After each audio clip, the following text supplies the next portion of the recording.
e meu colega no programa de pós-graduação em Direito da UniFG, em que lá trabalhamos juntos no CAJU, no Centro de Estudos de Acesso à Justiça.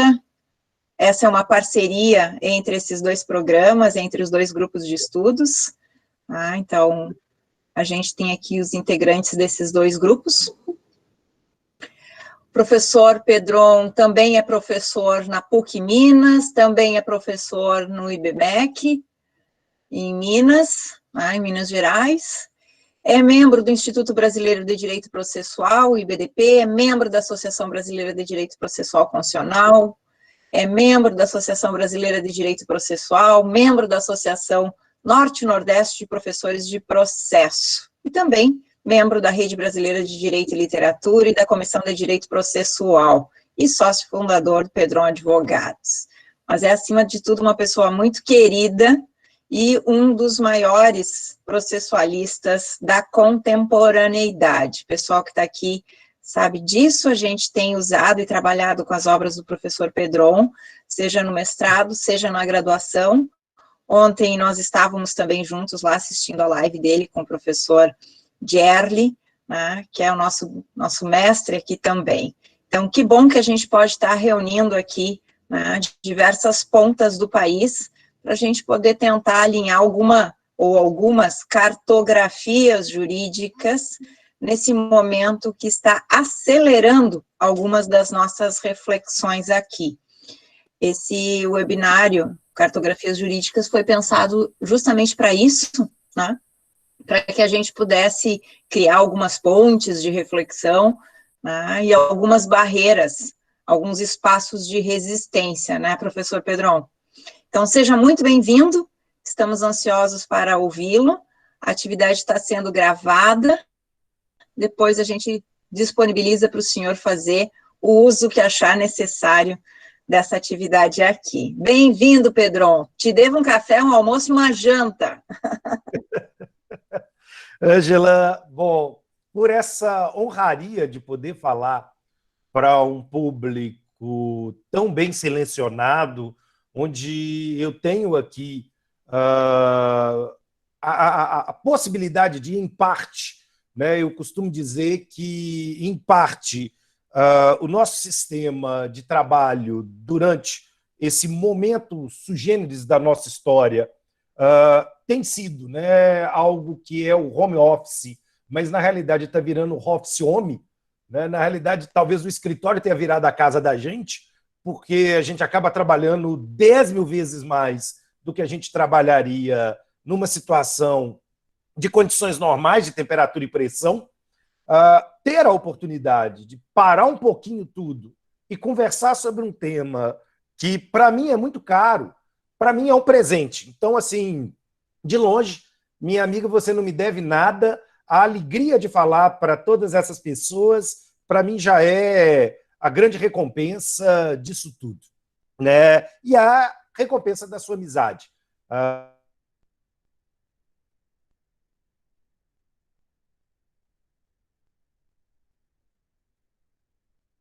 Para mim, o processo de aprendizado que a nossa convivência tem me proporcionado. Falar sobre tecnologia é, para mim, algo muito, muito caro. Falava ontem com o Dierli, e eu acho que já é uma advertência que eu faço a todos. Por ser um crítico da tecnologia, não significa que eu seja contra a tecnologia. Eu acho que, na realidade, o que eu quero é provocar uma reflexão acerca dos usos críticos dessa tecnologia. Então, depois alguém vai virar e falar assim, não, ele está querendo regredir para a era das cavernas. Não, não é isso. A proposta aqui é pensar a tecnologia de uma maneira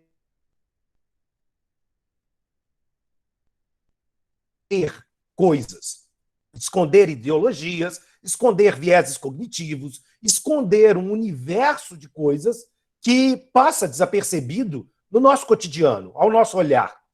Então, por isso mesmo, eu penso que a tecnologia ela tem que ser bem refletida para que as suas mas elas, os seus, talvez mais os seus ônus que seus bônus, possam ser bem compreendidos e bem utilizados por nós e, principalmente, no ambiente da ciência do processo. Isso, para mim, então, é valioso, porque mais ou menos essa fala eu pude produzir com algumas modificações e atualizações num evento muito bonito que a OAB organizou no início desse ano, na realidade, e o meu pai, né, eu até convidei ele para participar, assistir à palestra, mas acho que ele não pôde. Meu pai é, talvez, aqui o meu estímulo para pensar a tecnologia. Né? Meu pai foi professor universitário na área de TI, trabalhando, na realidade, com robótica, e, para mim, isso foi a condição de eu ter um computador desde a época, digamos assim, dos primeiros XTs, telas monocromáticas, verdes e pretas, eu tinha em casa e tinha condição de fuçar e me mostrar um curioso nessa área. Não segui, né, por isso, e sempre fui apaixonado, na realidade, muito mais pelas ciências humanas do que pelas ciências tecnológicas. E pensar a ideia de decisão judicial feita por máquinas e o que isso pode nos representar como ônus e bônus é mais ou menos o elemento da minha fala de hoje. Eu vou espelhar aqui a tela da minha apresentação. Espero que todo mundo esteja conseguindo ver essa apresentação. E aí Está visível, está bem. Chamei, né, batizei a minha apresentação de decisão judicial. E aqui, digamos, quando você diz, né, que eu sou filho intelectual do professor Marcelo Catoni, em parte sim, mas eu me sinto hoje muito mais não, igualmente, adotado, né, digamos assim, pelo grande coração de um grande amigo nosso, que é o professor Lênio Streck. Então, também, de certa maneira, dando uma de Lênio, né, eu faço aqui esse trocadilho com o título Decisão Judicial e Desinteligência Artificial. Né? O Lênio adora esse tipo de coisa, então fica também aqui para o Lênio essa singela homenagem. Bom, o que eu quero colocar? Né? Eu quero estabelecer na minha fala alguns pontos de partida. Na realidade, a minha apresentação ela tem 4 núcleos, onde o meu primeiro núcleo é deixar muito claro o meu ponto de partida, da onde, consequentemente, em termos do meu local de fala, de teoria do direito e teoria do processo, eu estou me postando, que é a adesão de uma teoria que é, de certa maneira, muito forte na Universidade Federal de Minas Gerais, da onde eu assumi a minha formação crítico-jurídica, que é aquilo que o professor Marcelo Catoni, o professor Menelik de Carvalho Neto, o professor Haroldo Plínio Gonçalves e outros mestres chamam de teoria constitucional do processo, ou teoria do processo constitucional democrático. Né? Toda a minha fala ela é preocupada exatamente em compreender que o movimento da teoria geral do processo, e aqui eu quero falar muito mais de uma teoria geral do que de um processo civil, ou de um processo penal, ou de um processo do trabalho, ou alguma coisa específica, a teoria geral do processo ela tem que ser pensada a partir das aquisições normativas que o modelo de Estado democrático de direito, ou paradigma do Estado democrático de direito, coloca para nós. No Brasil, a partir de 88, mas no resto do mundo, principalmente a partir da década de 70, a ideia de processo, a ideia de jurisdição, começa a passar por transformações extremamente fundamentais no que diz respeito aos seus institutos básicos. Ou seja, né, eu estou partindo já do ponto aqui de que processo, ao contrário da tradicional escola paulista, não é instrumento da jurisdição, não é um serviço público, como eu conversava ontem com o professor Diele Nunes, mas, acima de tudo, processo é condição de possibilidade do direito na contemporaneidade, se nós queremos que esse direito seja um direito democrático. Processo é condição para que, eventualmente, a gente possa discutir a legitimidade do direito e a atividade jurisdicional é, antes de tudo, ao invés de uma solução institucionalizada de composição de conflitos, é o local, é um locus, até mesmo hermenêutico, para que a nossa sociedade, como uma verdadeira comunidade de princípios, pense a respeito do seu próprio direito e construa um projeto de democracia, defendido aqui, por exemplo, pelo professor Ronald Dworkin, como um projeto de democracia como aqui a cooperação participativa, né? Como democracia, aqui como aquilo que ele chama de partnership, de uma parceria, em que, na realidade, nós estamos abandonando as perspectivas quantitativas para abraçar perspectivas qualitativas de democracia. Ou seja, eu estou abandonando aquelas bobagens demagógicas à lá, sei lá, mídia televisiva, de que a democracia é simplesmente votar e ser votado, ou aquela frase enigmática do presidente Abraham Lincoln dos Estados Unidos, que é o governo do povo, para o povo, pelo povo. Bom, acho que não. Democracia é algo muito mais substancial e valioso para a nossa prática jurídica. E, como eu diria, parafraseando o professor Dworkin, democracia não é uma opção, né? Talvez seja um direito difuso. Ainda que nós optemos por não viver em uma democracia, as futuras gerações têm esse direito e, da mesma forma, com o direito ambiental, a gente não pode aniquilar. A democracia ela não admite a sua aniquilação, ainda que, sei lá, 100% da sociedade assim o veja.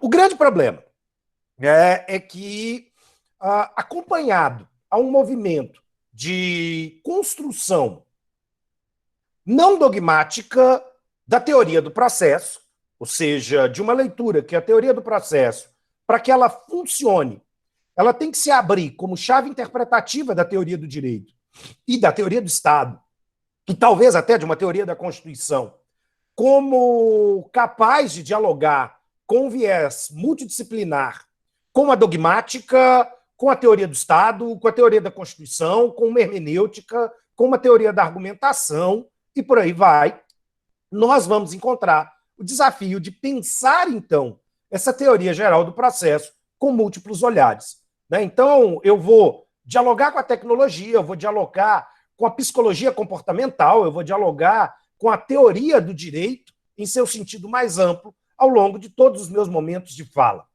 E, bom, o que nós vamos assistir ou estabelecer como nosso ponto de partida aqui é a ideia de que, principalmente no momento em que nós estamos vivendo, projetos como a construção de tribunais online, de mecanismos de automação do gerenciamento do procedimento, de mecanismos de automação decisória, se mostram extremamente populares.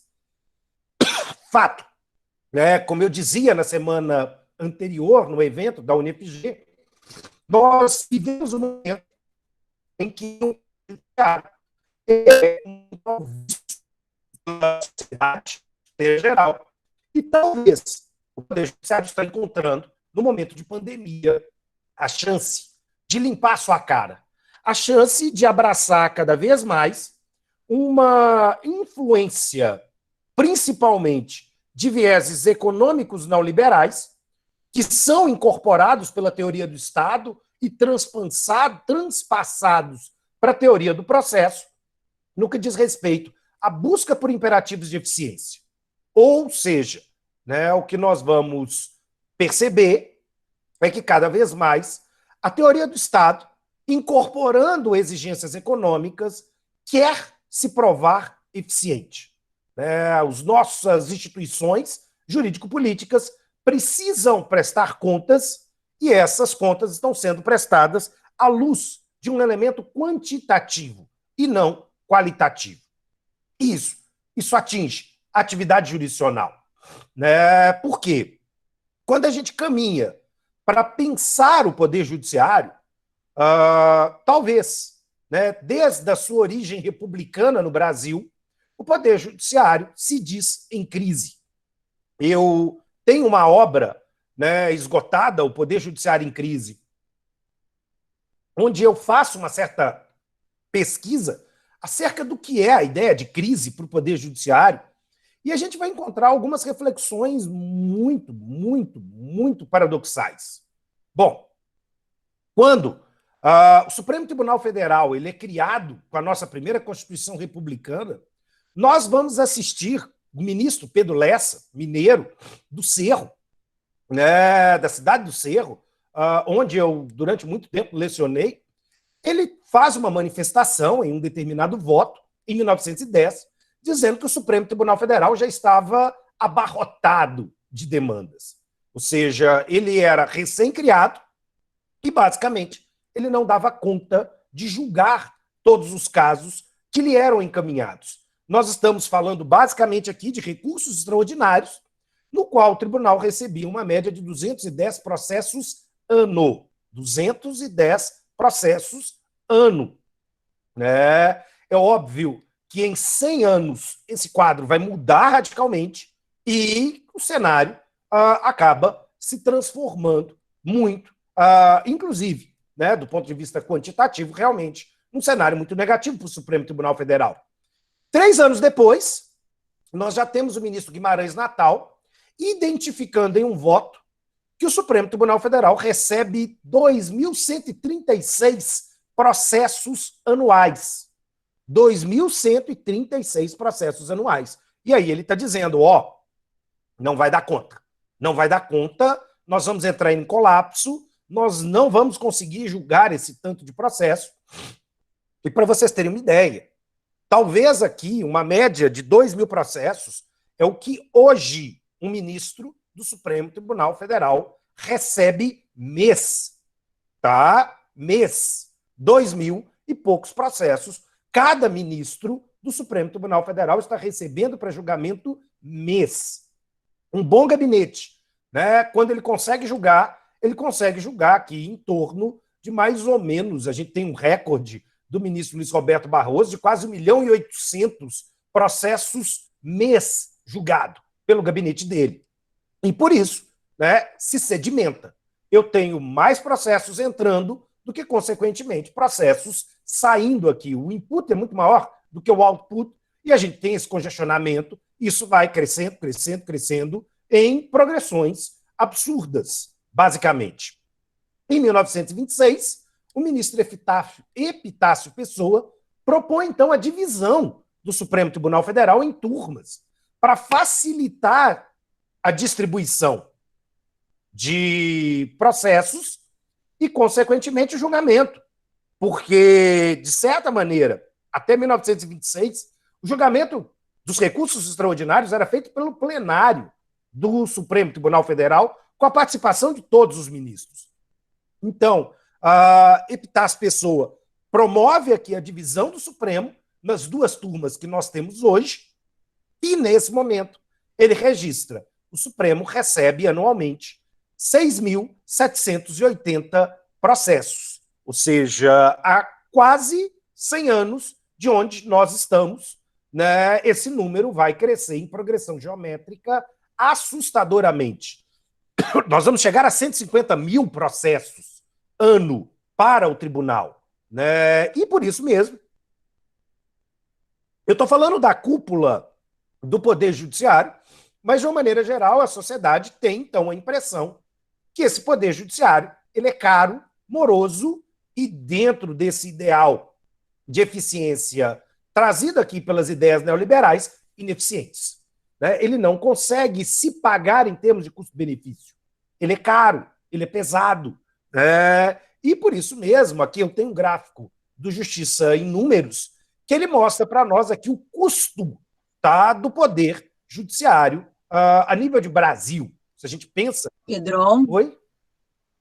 tua tela não está mais compartilhando. Acho que por equívoco alguém compartilhou a tela e aí tirou a tua. Ah, peraí. Desculpa te interromper. Agora deu. Perfeito. Eu vi que alguém tentou compartilhar a tela, mas como cancelou, eu achei que tinha reestabelecido a minha. Todo mundo volta a me ver? Deu, tudo ok Ótimo. agora. Então, Tudo de novo. bom, eu ainda estou na tela que eu estava antes da interrupção, né? Então, nesse cenário, nós temos aqui o quadro do Supremo Tribunal Federal piorando em progressão geométrica e, consequentemente, na próxima tela, a ideia, né, trazida pelo Justiça em Números, das despesas que o Poder Judiciário traz para o orçamento nacional. Né? Esse é o custo que o Poder Judiciário nos apresenta aqui. Né? O Judiciário estadual, ele é obviamente o mais caro, né? E ele tem aqui todo um dispêndio onde mais ou menos, vamos imaginar aqui, o custo público de cada processo gira em torno de 40 a 50 mil reais. Né? Então, mesmo com pagamento de custas, isso não é suportado, não é, né, a conta não fecha e, consequentemente, há aqui um dispêndio econômico gigantesco quando a gente está analisando esse cenário. Bom, por outro lado, né, se ele é caro, a gente poderia pensar, nossa, ele é caro, mas ele é eficaz. E daí? Como a gente está lidando com a modernidade, cada vez mais o tempo social, ele se encurta. Né? Um professor de Chicago, o Bill Sherman, ele costuma chamar muita atenção para a ideia de que o tempo social diminui, principalmente com a tecnologia. Né? A gente espera que as coisas sejam mais rápidas, nós somos mais impacientes à medida que nós somos forçados a esperar por qualquer coisa, e talvez por isso mesmo os fast foods sejam tão populares, né? Porque é uma questão de meros minutos para você ter o seu prato, ainda que ele não seja o melhor, ele é o mais rápido, e isso é um valor, e esse valor às vezes suplanta outros valores e outras escolhas. Mas, bom, dados também do Justiça em Números em termos de tempo de tramitação dos processos no país. Uma média estadual de 3 anos e 7 meses para que um procedimento saia da sentença, da petição inicial para a sentença, e mais ou menos 8 meses para que um recurso seja julgado na segunda instância. E aí, consequentemente, quando a gente leva isso a nível de tribunais superiores, a coisa ganha outras proporções em termos de tempo. Aqui é um fenômeno interessante, que eu gosto de chamar a atenção, né, é que aqui nós estamos falando de primeiro grau em termos de procedimento comum. Né? Eu não estou colocando aqui os juizados especiais, mas de uma maneira muito curiosa. Né? De uma maneira muito curiosa. Se eu pudesse aprofundar, e no site do CNJ isso é possível, vocês veriam que se o procedimento ele demora, em média nacional, 3 anos e 7 meses, da petição inicial ao fim da audiência de instrução, ele gasta, em média, 1 ano e 1 mês. 1 ano e 1 mês. Claro, em alguns estados mais, em outros menos, mas uma média de 1 ano e 1 mês. Eu saio da petição inicial e eu chego aqui ao fim da audiência de instrução. E, consequentemente, os outros 2 anos e pouco são só para que o judiciário dê sentença.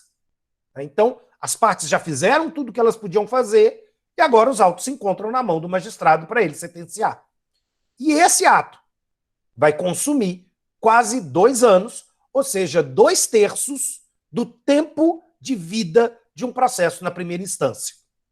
Isso tudo faz com que, então, a imagem do Poder Judiciário seja mal vista por todos nós, seja malquista por todos nós, né, porque ele acaba sendo sinônimo de ineficiência. E, cada vez mais, nós estamos buscando rapidez, celeridade. Eu não estou nem falando em razoável duração. Eu estou falando realmente num elemento quantitativo. Ou seja, esperamos que as coisas sejam aceleradas, esperamos que as decisões sejam mais rápidas, e aí pouco importa, em termos de estatística, se eventualmente essas sentenças aqui estão sendo confirmadas ou reformadas na etapa do segundo grau. Mas, quando a gente pensa comparativamente, a gente vai encontrar uma realidade que é uma realidade estarrecedora. A fonte é o Banco Mundial, né, coligado com os dados do CNJ nosso, mostram que o Brasil é um dos países com maior comprometimento do PIB com o Poder Judiciário, quando comparado com outros. Esse primeiro gráfico, então, a gente percebe aqui que esse gasto que atinge o PIB com o Poder Judiciário é estrondoso quando comparado com outros países e, curiosamente, então, o tempo de tramitação de um procedimento de primeira instância no Brasil é assustadoramente mais alto do que o tempo de tramitação de um procedimento nos outros países. Nós perdemos para a Itália, por exemplo, com quase 3 vezes mais a quantidade de dias necessários. E, por isso mesmo, nós estamos num cenário em que o Poder Judiciário, com esse quadro negativo, com esse desapreço pela população brasileira, ele percebe a necessidade de mudar.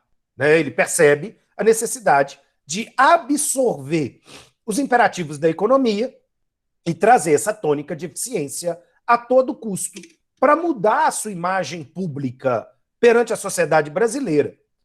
Então, e não só perante a sociedade brasileira, diga-se de passagem. Existe um importante documento do Banco Mundial, o documento técnico 319, que é aqui um padrão, um modelo que o Banco Mundial está ofertando para os países latino-americanos para dizer o seguinte: ou vocês se adequam a esse modelo, ou nós vamos cortar crédito de vocês, porque vocês não são vistos como um país eficiente, confiável, transparente, para que a gente possa pôr investimento do grande capital internacional. Então, ou vocês se adequam, ou simplesmente nós vamos cortar fundos para o Brasil. E nisso, a tecnologia ela vem se transformando aqui de uma maneira absurda. Não é à toa que qualquer rede social que você entrar, oficial, de qualquer tribunal de justiça, de qualquer tribunal do trabalho e por aí vai, eles estão expondo gráficos e estão tentando provar para nós que eles não estão parados. Ou seja, de que as decisões não deixaram de acontecer. De novo, nós estamos trabalhando com critério de eficiência quantitativa.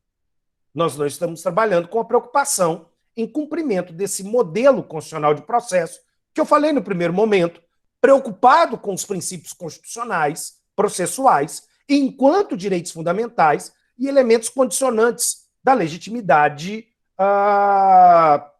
decisória e da legitimidade do próprio direito.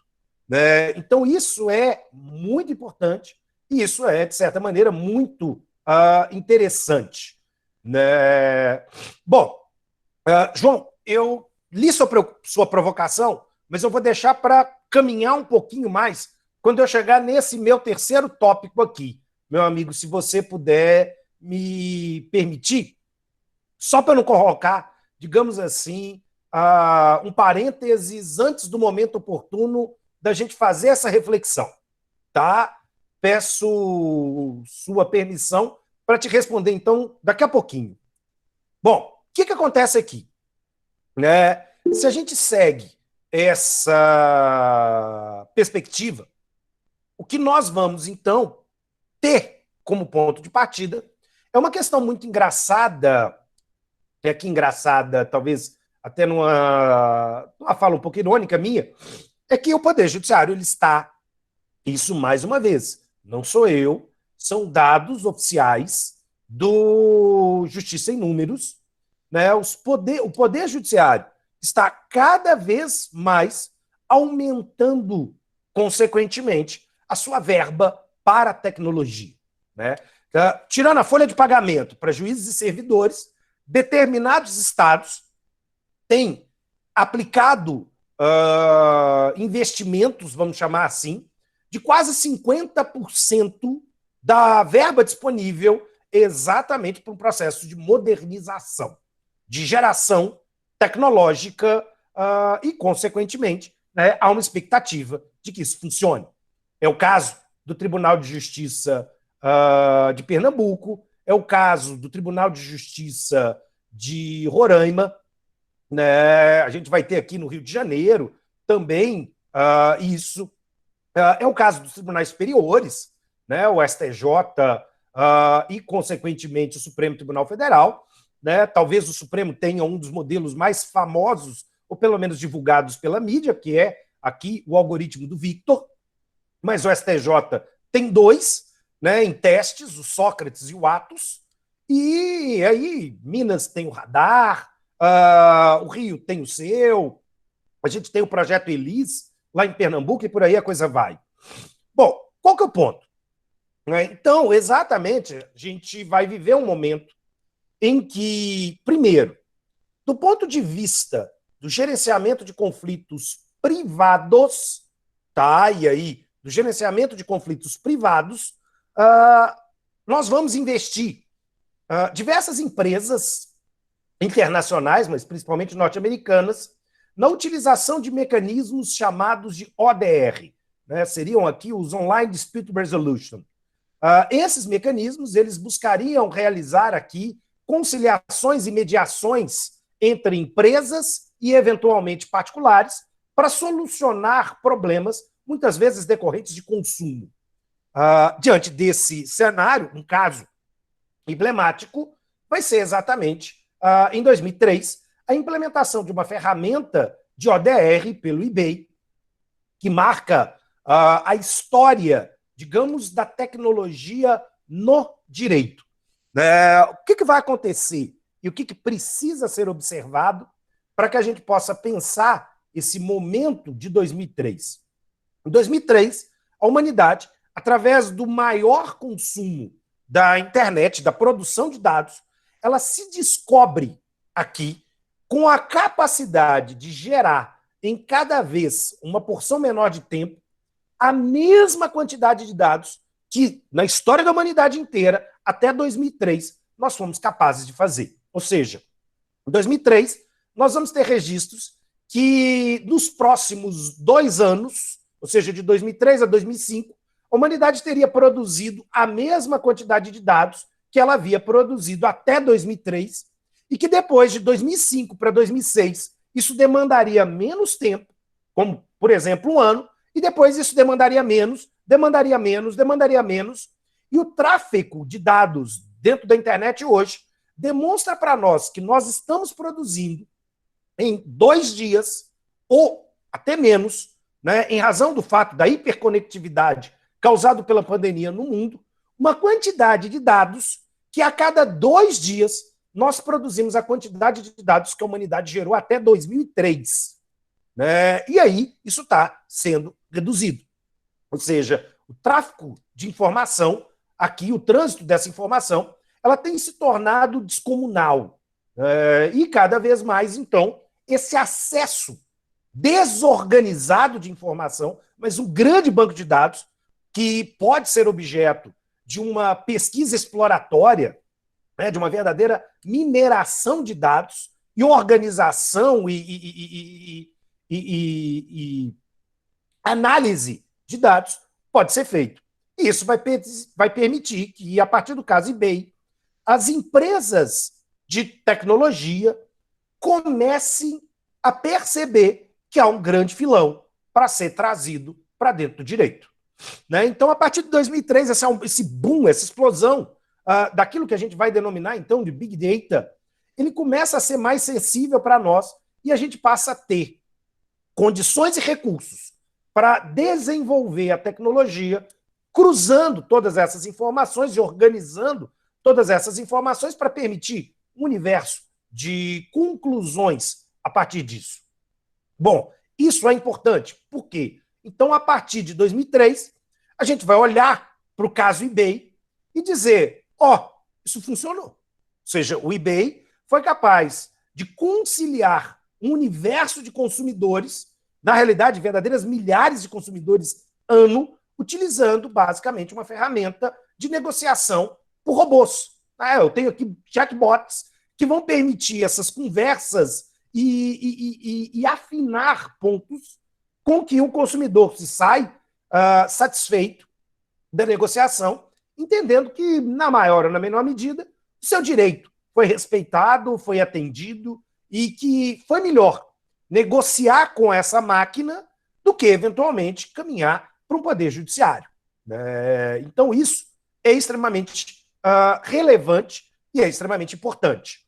Então, a partir de 2003, os olhos se voltam para o mercado jurídico e a gente descobre um filão da possibilidade de ofertar, através de empresas, produtos tecnológicos dentro do direito, minerando esse Big Data que nós temos. O interessante é que quando a gente pensa na inteligência artificial, de certa maneira, a gente imagina isso. A gente imagina uma Skynet, a gente imagina uma obra do Asimov, a gente imagina que o Visão dos Vingadores, o R2-D2 ou o 3PO, os replicantes de Blade Runner, e por aí vai. E por aí vai. Mas, bom, desculpem desapontá-los. Não é assim que a inteligência artificial realmente no direito funciona. Ela não tem... quem me dera, se a gente pudesse ter um Arthur ajudando a gente nas tarefas do escritório, consequentemente. Mas, bom, não é assim. Mas ela ganha uma fantasia popular. Isso também é interessante, porque falar em inteligência artificial implica, claro, da gente fazer uma referência a um trabalho publicado por Alan Turing, que virou um filme com o Benedict Cumberbatch, o Jogo da Imitação, em que a chamada lei de Turing, ou a leis de Turing, é apresentada para nós como a possibilidade de identificar inteligência pelas máquinas. Basicamente, aqui a ideia é pensar que eu posso falar inteligência artificial se eu for capaz de interagir com uma máquina sem saber que eu realmente estou interagindo com uma máquina. E aqui a ficção científica, então, ela abraça essa ideia de cada vez mais tentar naturalizar a tecnologia para dentro de um semblante humanamente agradável. Bom, em cima disso, a gente tem um marco muito interessante do ponto de vista da interface com as artes, que é aqui a obra de Arthur C. Clarke, o 2001, Uma Odisseia no Espaço, que nos apresenta para o cinema uma primeira versão do que seria uma inteligência artificial sobre a forma do computador de bordo da nave espacial, o HAL 9000. E aqui isso vira um filme fabuloso pelo Stanley Kubrick, que é basicamente indispensável para quem gosta de tecnologia e para quem gosta de inteligência artificial, principalmente. Bom, diante disso, o nosso imaginário ele começa a ficar povoado sobre essa ideia de inteligência artificial. E de uma maneira muito inteligente, o próprio Arthur C. Clarke, ele tem aqui aquilo que ele chama de leis de Clarke, e que a gente precisa pensar quando a gente lida com tecnologia. Então, Clarke diz que quando um distinto cientista idoso diz que algo é possível em termos de tecnologia, ele com certeza ele está certo. A tecnologia fará. Não é uma questão propriamente de como, mas é uma questão de quando essa tecnologia, evidentemente, ela vai estar disponibilizada para nós e cada vez mais esse elemento temporal ele diminui. Basta a gente pensar nos nossos aparelhos de telefonia celular, como em tão pouco tempo eles se transformaram e hoje eles têm chips e memória RAM equiparável a muitos notebooks com a bateria de longa vida e, consequentemente, um formato compacto. né? E Clarke diz ainda, a única maneira de descobrir, assim, antes, né, a segunda parte da primeira lei, quando, por outro lado, esse distinto cientista diz que, em termos de tecnologia, algo é impossível, ele está errado. Ele está errado. A tecnologia mostrará para ele que aquilo que ele diz que não pode ser feito hoje. Mas talvez, em algum momento, nós vamos descobrir uma possibilidade de assim fazer. Né? Clarke diz ainda que a única maneira de descobrir os limites sobre o que a tecnologia pode ou não pode fazer é exatamente arriscar.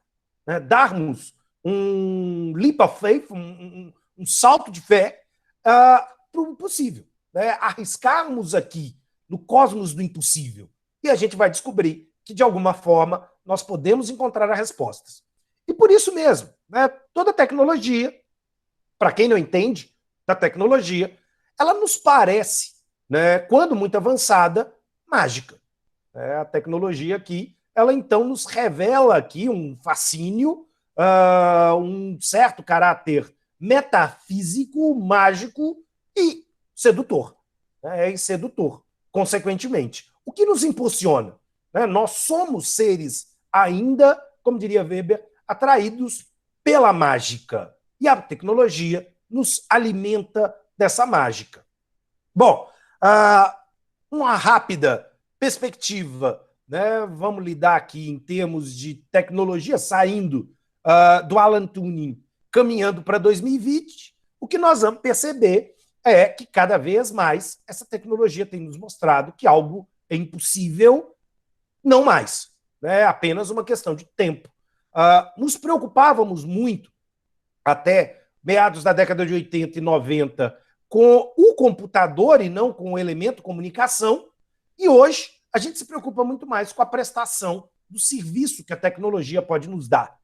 Os nossos olhos enxergam a tecnologia como exatamente um elemento facilitador da nossa vida, um elemento que vai nos permitir fazer mais coisas em tempo menor e, consequentemente, de maneira mais eficiente, normalmente, numa perspectiva quantitativa.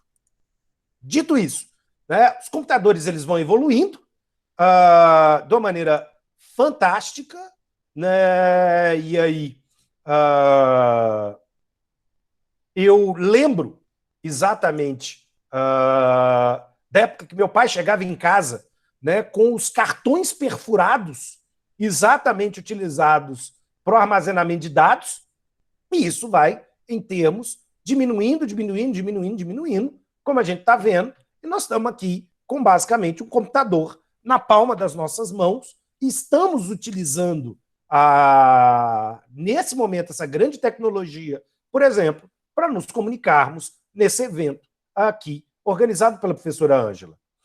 E isso é fantástico, né, em termos de tecnologia. Mas, bom, vamos pensar, então, que a proposta de Turing é, então, identificar a ideia do que é uma inteligência artificial, entendendo que a inteligência artificial ela é exatamente aquela capacidade da máquina resolver problemas. Né? Problemas que são, então, apresentados para ela e nos trazer aqui soluções razoáveis ao longo dessa execução. Né? Trabalhando aqui com o conceito preliminar e básico, né, a gente pode dizer que a máquina é inteligente se exatamente ela consegue perceber o seu ambiente, tomar as atitudes que maximizam as suas chances de sucesso. Né? A inteligência envolveria, então, uma capacidade de interpretar dados, aprender com esses dados e, consequentemente, buscar atingir os seus objetivos. Bom, nesse sentido, né, é possível pensarmos em uma inteligência trazida por máquinas para o universo do direito? Sim. Ou seja, é possível questões de operacionalização e diversos tribunais e diversas empresas vão estar ofertando, dependendo do serviço que eu busco, exatamente essas condições para a coisa acontecer. Dentro disso, né, a gente então nos coloca algumas perguntas.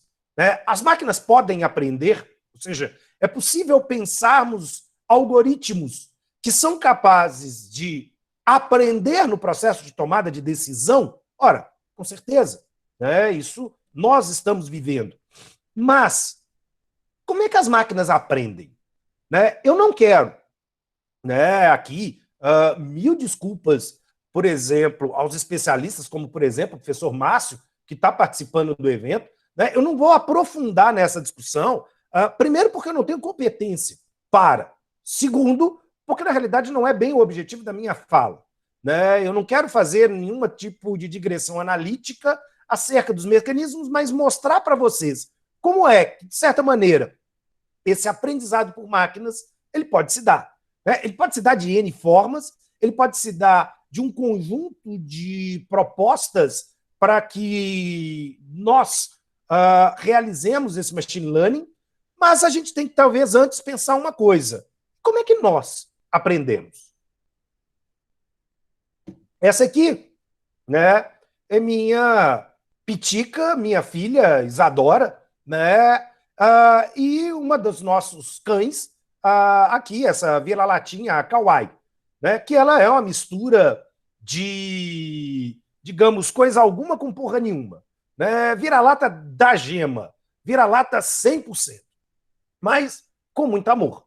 E por isso mesmo, como é que a Isadora, né, ao longo do seu processo de desenvolvimentos cognitivos, ela descobriu que a Kawai é um cachorro. E hoje ela sabe. Ou seja, ela aponta para a Kawai, ela tem hoje 1 ano e 4 meses, ela aponta para a Kawai e diz, au, au. E mostrando, por exemplo, outras imagens, ela diz, olha, né, eu acho muito engraçado da forma como ela fala, gato. Né, ela toma assim uma impostura e diz gato. Né, e ela sabe que a Kawai não é um gato no sentido da palavra, ela não é um cocó ou qualquer coisa do gênero. Né? Como é que a gente aprende na realidade? A gente aprende, de certa maneira, de forma supervisionada. Ou seja, a Isadora foi apontando vários bichos e dizendo nomes, e muitas vezes eu e minha esposa, nós fomos corrigindo e dizendo, não, não é um gato, isso é aquilo. E às vezes ela vai tentando estabelecer padrões nesse processo de aprendizagem. Né? Nós temos um outro cachorro, que é um poodle, e que às vezes ela, durante muito tempo, ela olhava para o poodle e dizia gato. Claro, porque o sistema de referências dela está se formando. Ela está tentando buscar elementos de identidade nas diferenças para criar esse processo de agrupamento mental. Né? Então, como? Na casa da minha sogra, tem gato. E ela olha para o gato, ela olha para a Kawai, e ela olha para o meu poodle e diz, não, o poodle é diferente. É diferente da Kawai, mas tem horas que ele me parece muito mais próximo, digamos assim, de um gato, então talvez ele seja um gato. Mas o quê? Nós estamos trabalhando com tentativa e erro, e uma tentativa e erro supervisionada, né, que está acontecendo dentro de uma dimensão de um horizonte linguístico, histórico, da formação da Isadora. As máquinas também estão tentando buscar padrões. Ou seja, de certa maneira, ela busca fazer classificações. Ou seja, ela busca identificar aqui, a partir dos exemplos de entrada e saída, as conclusões que vão sendo confirmadas ou não por aqueles que são responsáveis pelo seu processo de aprendizado, vamos dizer assim. Então, quer dizer, se eu quero que a máquina saiba o que é um cachorro, eu vou alimentar a máquina com diversas imagens de cachorro. Porque ela vai pegar todo esse Big Data assistematizado e ela vai começar a ler isso e ela vai chegar em conclusões acerca do que é um cachorro e do que não é, evidentemente, um cachorro. Né? Às vezes, a máquina ela vai ter alguns desafios. Né? Ela vai ver esse bicho aqui e vai falar assim, poxa, mas espera aí, esse trem está diferente. Né? E às vezes ela pode cometer erros e por isso mesmo esse aprendizado supervisionado vai corrigindo aqui os erros que a máquina vai assumir. Né? Se tornou muito famoso, digamos assim, um meme que rodou a internet, né, de algumas confusões que realmente a máquina vai estabelecer entre um chihuahua e um muffin.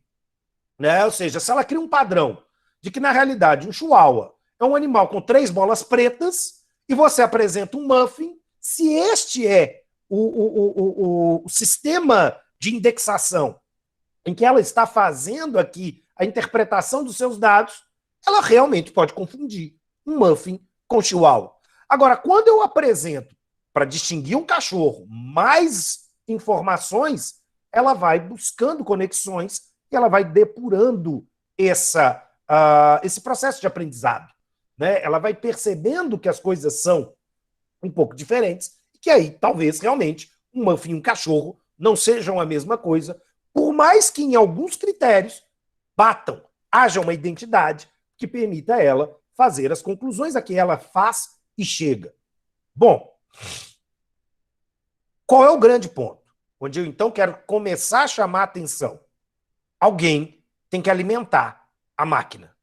Né? E as consequências do modo e da forma com que essa alimentação ela se dá impactam de maneira central no processamento e, consequentemente, nas conclusões a que a máquina vai chegar.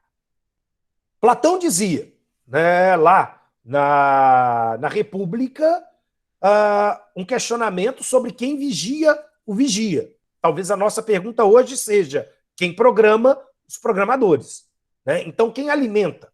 Se nós estamos falando de tecnologia jurídica, quem alimenta? Aqueles que programam as máquinas. Né? E isso é muito importante, porque senão, novamente, a máquina pode produzir resultados que aparentemente são simples, lógicos, mas absolutamente errados, e não saber distinguir realmente, em determinados casos, o chihuahua do muffin. Bom, se a gente fosse, por exemplo, então, programar uma máquina, né, eu poderia fazer um sistema de programação em que, então, eu ensino a máquina a fazer determinados objetivos, como, por exemplo, essa programação de jogo da velha, que está aqui apresentado para vocês. Eu mostro para a máquina regras para que ela tome atitudes a partir das relações que o ambiente lhe fornece. Então, basicamente, eu estou dizendo para ela, né, alguns comportamentos básicos que eu espero da máquina. Espero, né, então, que ela, se o oponente ocupar 2 casas seguidas, ela vai ter que ocupar a terceira. Caso contrário, se tiver algum movimento que crie 2 linhas ou 2 casas ocupadas, então ela tem que preferencialmente realizar esse movimento. E assim, a programação do jogo da velha pode ser traduzida em palavras daquilo que representa o algoritmo para que ela jogue. Jogue o jogo da velha, jogue xadrez, jogue pôquer, jogue, sei lá, qualquer jogo ou faça qualquer função. O importante é, essas linhas, elas precisam ser escritas. Elas precisam apresentar para a máquina quais são os objetivos e quais são os parâmetros que nós esperamos em termos comportamentais desta máquina. Né? Porque, caso contrário, ela perde o seu referencial. Óbvio que isso é um jogo da velha. Se eu estou falando de um processo decisório, as condições de construção dessas decisões, elas são muito mais complexas. Elas são muito mais verticalizadas e demandam um conhecimento maior, por óbvio. Então, basicamente, a máquina tem um desafio. Né? A gente vive um cenário em que eu tenho grande velocidade de informação, grande variedade de informação e grande volume, e a máquina precisa lidar com esse Big Data. Ela precisa criar aqui, então, conjuntos desses dados de forma a estruturá-los e sistematizá-los. Criar aqui, né, digamos, um corpus, um cluster, para organizar um pouco a coisa exatamente. E aí, o que a gente vê, né, é que o Big Data ele é exatamente aqui essa grande desestruturação que exige essa capacidade de leitura e organização da informação. Bom, como eu disse, né, cada vez mais, a partir de 2003, vivemos um momento em que nós produzimos mais dados e de maneira mais rápida.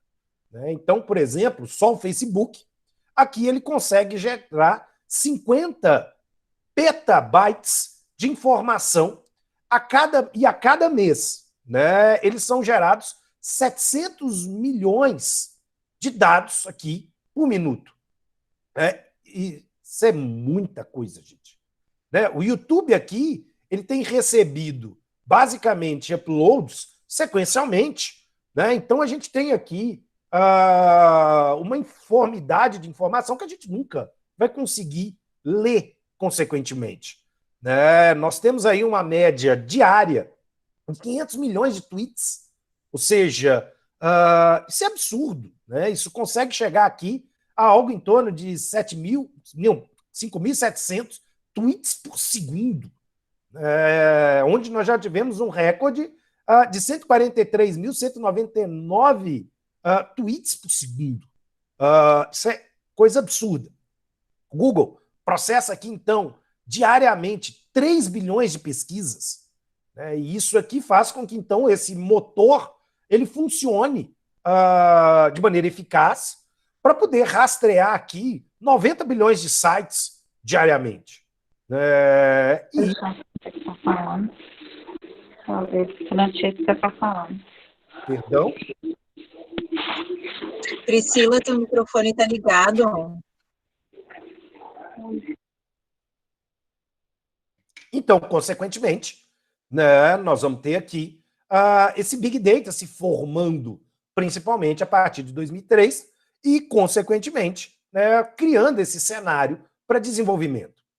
Bom, aqui a gente vai descobrir que a máquina, então, ela pode trabalhar por N formas, N mecanismos.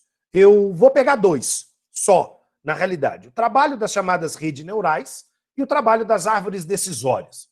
Redes neurais, na realidade, são sistemas computacionais que se interconectam, funcionando mais ou menos como uma estrutura de neurônios próximos a um cérebro.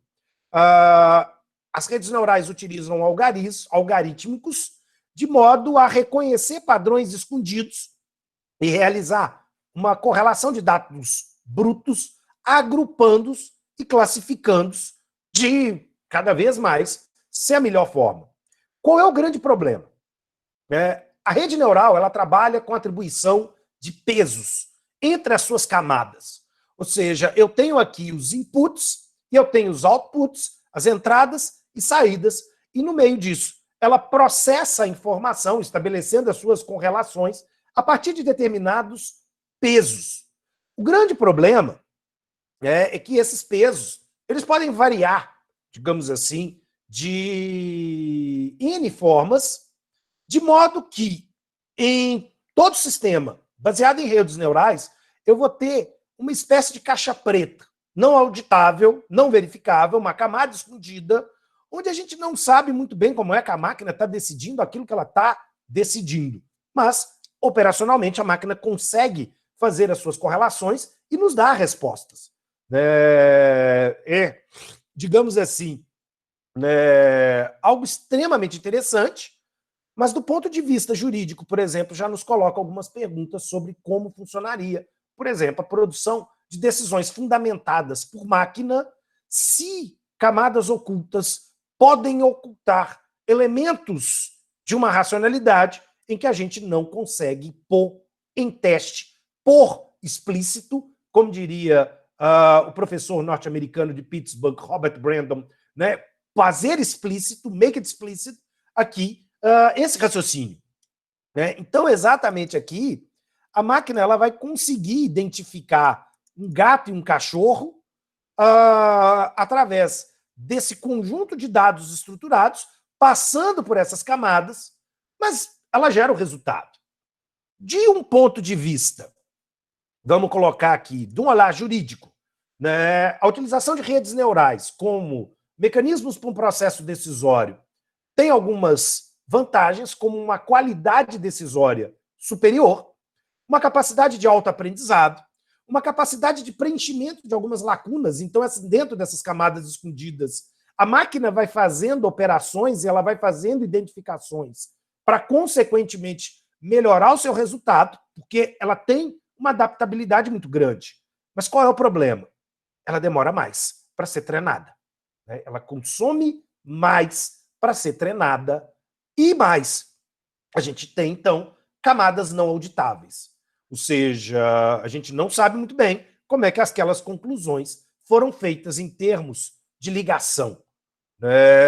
E ela precisa de um Big Data. Ela precisa de um volume muito grande para ela poder, quanto mais dados ela recebe, mais dados ela processa, mais ela minera, mais ela identifica correlações e, consequentemente, mais ela aprimora o seu resultado. É uma outra forma, né? A utilização de árvores de decisão também tem sido empregadas com as tecnologias que nós temos hoje, né? Por exemplo, o software Victor aqui, ou Elis, né, vai trabalhar muito nessa pegada. E aí, o que as árvores de decisões fazem? Elas estabelecem modelos estatísticos que, a partir de um treinamento supervisionado, elas classificam e fazem previsões de resultados. Basicamente, então, eu preciso decompor esse processo de tomada de decisão em subproblemas cada vez mais simples, para que a máquina possa, então, avaliar as variáveis e decidir. Basicamente, é um modelo muito simples. É um modelo da árvore de decisão se eu devo ou não devo jogar tênis hoje. Ou seja, eu vou desmembrando em subproblemas, em subvariáveis, que eu apresento para a máquina, como, por exemplo, se está fazendo sol, se está chovendo, se está muito úmido, se tem muito vento, e por aí vai. E em cima dos dados que eu entrego para a máquina, ela tem esse esqueleto decisório e ela consegue me dar uma resposta como se agora é bom ou não, é ideal ou não, e jogar tênis nesse momento. O grande ponto, é que as árvores decisórias, elas nos trazem um menor custo de processamento, um menor custo computacional. Eu preciso de equipamentos não tão robustos para sua utilização. Ela produz uma rapidez de classificação, ela tem uma fácil interpretação, e eu até consigo auditar as etapas com que essa máquina elabora as suas conclusões, mas as árvores de decisões são altamente instáveis. Pequenas mudanças geram reflexos muito grandes no produto final das escolhas que são feitas. Então, às vezes, respostas muito específicas podem aqui gerar uma pouca generalidade e dificultar uma decisão com maior confiabilidade pela máquina. Bom, aqui, a gente percebe, então, que eu não tenho nem o algoritmo perfeito, eu não tenho aqui a fórmula, tudo isso ainda é produto de teste, tudo isso ainda está em fase experimental pela nossa estrutura. Mas alguns problemas já podem ser levantados por nós. Primeiro, quando a gente fala, então, em decisões sobre a máquina, a gente tem que pensar aqui num problema que são os chamados vieses cognitivos, deixando um pouquinho a tecnologia de lado e pensando na psicologia comportamental de uma maneira rude, até caricata, em termos. Eu estou trabalhando aqui as ideias que, por exemplo, o professor Daniel Kahneman, de Israel, vai desenvolver acerca da forma com a qual ele divide, e vários pesquisadores da psicologia comportamental dividem o cérebro humano de uma maneira rude e caricata. Ao invés de pensar aqui como horizonte esquerdo e horizonte direito, os psicólogos comportamentais eles identificam que o cérebro humano ele é formado por basicamente dois sistemas. Um sistema 1, primitivo, acostumado com atalhos cognitivos, busca uma resposta a partir de uma padronização de comportamentos, porque ele precisa gastar menos energia. O corpo humano, realmente, ele precisa de uma energia tão grande, que, por exemplo, o filme Matrix, ele vai dizer que o funcionamento dos neurônios humanos gera uma energia que consegue, consequentemente, abastecer o mundo das máquinas. E como esse consumo energético ele é pesado, ele é desgastante, consequentemente, nós muitas vezes deixamos de usar o nosso sistema 2, que é um sistema crítico-reflexivo, analítico, mais lento ao longo da tomada de decisão, para muitas vezes basearmos no raciocínio 1, que é o chamado raciocínio de heurísticas. Esse raciocínio é um raciocínio exatamente preocupado em fornecer as respostas o mais rápido possível, porque ele está ligado ao nosso elemento animal. Ou seja, um animal, diante de uma situação em que ele identifica a possibilidade de um ataque de um predador, ele precisa tomar uma decisão muito rápida acerca de se ele reage ou se ele foge. E isso não dá tempo para ser feito pelo sistema 2. Né? Da mesma forma, nós herdamos isso. Nosso comportamento é extremamente automático. A forma como nós habituamos nossas camisas ou, evidentemente, escovamos os dentes, passa pelo sistema 1 a partir de um comportamento automático que, às vezes, a gente nem sabe como é que a gente está fazendo aquilo que a gente está fazendo. No campo da música, por exemplo, depois de um tempo, um pianista executa as notas, né, uma peça composta em uma partitura, sem pensar, porque exatamente ele está ali, trabalhando no sistema 1, e o sistema 1 está dizendo para ele, é o dó, é o ré, é o mi, é o sol, agora aqui você tem o lá bemol e vai, e toca, e ele faz. Quando ele para pensar depois, ele fala assim, ué, como é que é isso? Porque aquilo ali está saindo, está no piloto automático. E a gente faz isso o tempo inteiro, da hora que dirige um carro, a, consequentemente, milhões de operações mentais todo dia são tomadas mais pelo sistema 1 do que pelo sistema 2. Qual é o problema, então? Diferente do que autores do iluminismo tradicional, como Kant, Descartes, ou até mesmo Hegel, podiam trazer para nós não somos tão inteligentes quanto nós pensávamos. Nós não somos tudo isso. Né? Nós não somos capazes, conscientemente, reagir 100% com racionalidade. Esse não é o modelo humano. Isso não é o ser humano, consequentemente. E por isso mesmo, o sistema 1, ele às vezes nos joga informações que parecem altamente confiáveis. Né? E a gente segue, instintivamente, quase, a gente segue essas informações, às vezes porque na grande maioria dos casos aquilo deu certo, então eu não paro para pensar acerca disso, eu vejo os outros fazendo a partir de uma rápida observação, ou eu desenvolvo um sistema de crenças sem necessariamente avaliar esse sistema de crenças. Isso é o ser humano, isso é o nosso cérebro. E aí qual é o problema? Qual é exatamente o problema? Quando nós estamos falando em decisão por máquina, a gente tem que pensar, então, se essa máquina também não pode estar enviesada. Ou seja, há um universo de comportamentos chamados de vieses cognitivos que ancoram e fazem com que, então, a nossa percepção da realidade ela seja adulterada e o nosso comportamento condicionado a determinadas âncoras de resposta, e a gente traz isso para a máquina. Novamente, a máquina pode herdar vícios e vieses cognitivos de quem a programa. É por isso a pergunta, quem programa o programador? É o novo quem vigia o vigia.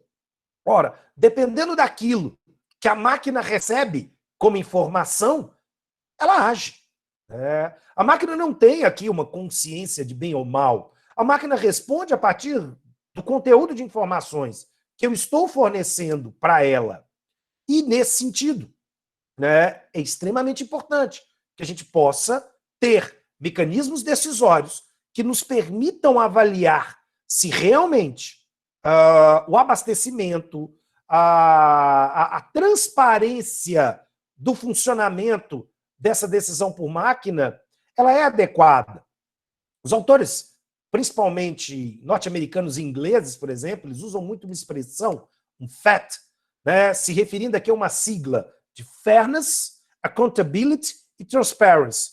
Ou seja, eu tenho que ter equanimidade, basicamente isonomia, igual tratamento, eu preciso de uma legitimidade e eu preciso, consequentemente, de uma transparência para poder avaliar a boa qualidade das decisões, porque senão, caso contrário, eu estou mais preocupado com se a máquina pode do que como a máquina deve produzir as suas decisões. E dentro disso, a máquina, então, nos traz um universo de problemas. Uma professora chamada Cat O'Neill, ela tem um trabalho muito interessante chamado Weapons of Mass Destruction, fazendo um trocadilho de armas de destruição em massa, seriam as armas de destruição matemática, onde ela traz diversos casos de como esses vieses cognitivos maculam o processo interpretativo exatamente no momento de alimentação da máquina. Há um caso muito sério, né, no sistema norte-americano, da utilização de um mecanismo para auxiliar os juízes das varas de execução penal norte-americanos, chamado Compass. E o Compass, ele definiria aqui, através de um juízo de premonição, a probabilidade de determinado condenado, né, se ele mereceria ou não eventual progressão de regime, e um caso, né, de definição aqui de cumprimento de pena em regime aberto ou alguma coisa do gênero, pelo seu potencial de delinquência. Bom, os professores de direito penal que me ajudem aqui. É uma coisa bem lombrosiana. A vida é verdade, é uma coisa bem lombrosiana, e tal como Lombroso, atrelado a uma perspectiva de viés cognitivo. Por quê? Houve um grande preconceito por aqueles que realizaram a programação da máquina e, consequentemente, foi detectado que esse fairness, essa isonomia de tratamento, não era observada, uma vez que a máquina tendia a ser muito mais rigorosa e muito mais severa com negros e, consequentemente, com latinos, do que aqui com o tradicional WASP norte-americano, né? Ela pressupunha a capacidade de, consequentemente, menor potencial de delinquência por aqueles que faziam parte do grupo lá, anglo-protestante, americano, etc., etc. Cat O'Neill traz também um caso muito interessante de uma pesquisadora, Joy, que vai desenvolver uma espécie de robô porteiro, né, na sua equipe. E essa, né, Joy, ela participando dos primeiros testes desse robô porteiro, ou seja, você chegaria num prédio muito bonito, teria lá um robô, e você se identificaria para o robô já saberia que você é uma pessoa a partir do momento em que você chega, ele te faria uma saudação, daria bom dia, boa tarde, etc., perguntaria aonde você pretende ir, faria um chamado para o andar, dizendo, olha, fulano está aqui na portaria, está autorizado a subir? Ok. E ele liberaria a catraca para que você subisse ou não. Qual é o problema? A Joy, participando dessa equipe de teste, ela percebe que os seus colegas que estavam na equipe resolveram pôr a máquina para funcionar e brincar com o robô. Todo mundo chegava lá, o robô fazia uma saudação, etc. De repente, foi a vez da Joy chegar para a máquina e a máquina ficou estática. Ela se afastou, voltou, a máquina ficou estática. Ela saiu e um outro colega chegou, a máquina reagiu. Ei, tudo bom? E tal, boa tarde, posso ajudar? Voltou a Joy, a máquina ficou estática. E aí, demorou muito para eles conseguirem perceber, porque essa máquina trabalhava com o sistema de redes neurais, que o grande problema foi a alimentação de rostos humanos que estavam sendo apresentados. E, por um descuido, eles pegaram um banco de dados de fotos, mas um banco de dados com muito pouca foto de pessoas negras. E por isso mesmo, a máquina nasceu com um algoritmo em si racista. Ou seja, ela realmente não conseguia identificar, através desse sistema de correlações das redes neurais, que essa pessoa negra era uma pessoa. E por isso ela não reagia. Ou seja, ela não ativava. Esse é o problema dos vieses cognitivos trazidos pela máquina. Eles não são da máquina, eles são do programador. Mas há um outro problema também de vieses cognitivos quando a gente fala com máquinas. Nós temos muito a crença de que as decisões trazidas por máquinas, por elas supostamente se basearem em uma equação de um algoritmo matemático, seriam neutras, seriam positivas por si mesmo. E aí há uma confiabilidade muito grande de que as máquinas produzem decisões acertadas pelo simples fato de serem produzidas pelas máquinas. E a gente não está, nesse momento, tendo condições de participação dos processos criadores, digamos, e dos testes que esses diversos mecanismos de inteligência artificial, chamada inteligência fraca, estão sendo utilizados e implementados pelos tribunais superiores. Né? Há aqui muito pouco espaço de diálogo que os tribunais superiores estão nos dando, enquanto pesquisadores, para poder fiscalizar, testar, sugerir, lançar problemas e etc. Então, há um risco, sim, muito grande, de que as decisões tomadas por máquina sejam decisões, então, enviesadas, que acabem fomentando preconceitos sociais, que acabem fomentando discriminações, sejam decisões que não consigam trabalhar com a atualidade e o dinamismo que o direito nos exige, porque tem um problema muito grande, gente. Né? Tem um problema muito grande. Se a gente alimenta a máquina, em algum momento, a gente depois tem que desalimentar com as informações equivocadas. Então, isso precisa ser muito bem organizado. Senão, a máquina ela não sabe quando um padrão mudou. Ela não tem a consciência de um impacto a partir de um grande evento social ou alguma coisa do gênero.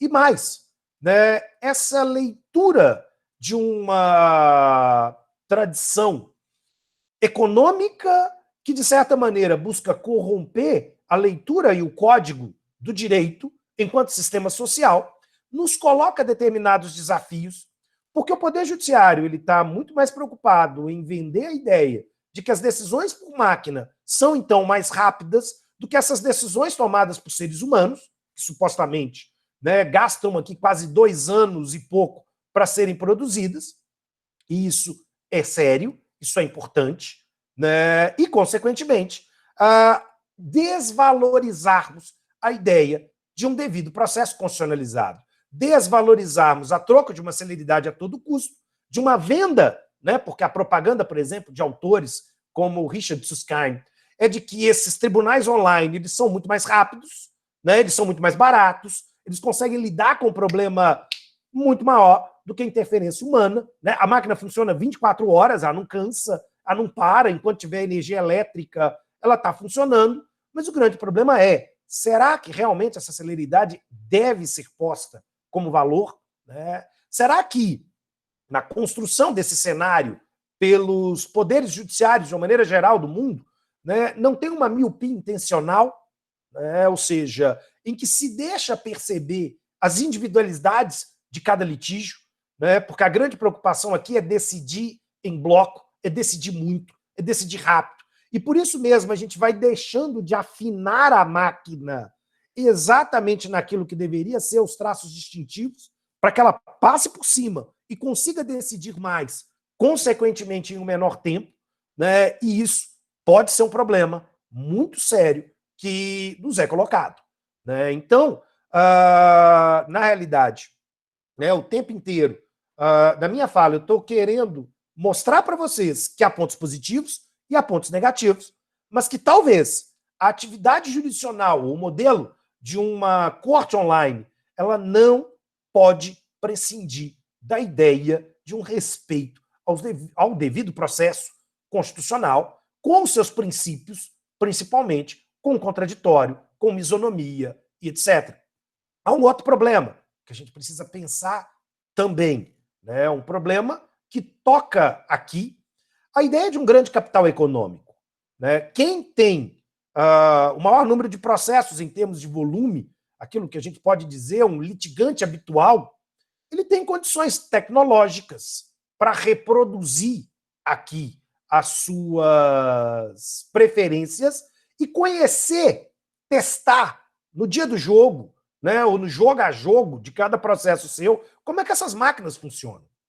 É muito fácil para quem tem milhões de processos desenvolver, inclusive a partir de um grande capital, contra tecnologias para conseguir aqui fazer, a partir também desse mesmo banco de dados, uma leitura premonitória de como os tribunais podem, então, podem se comportar.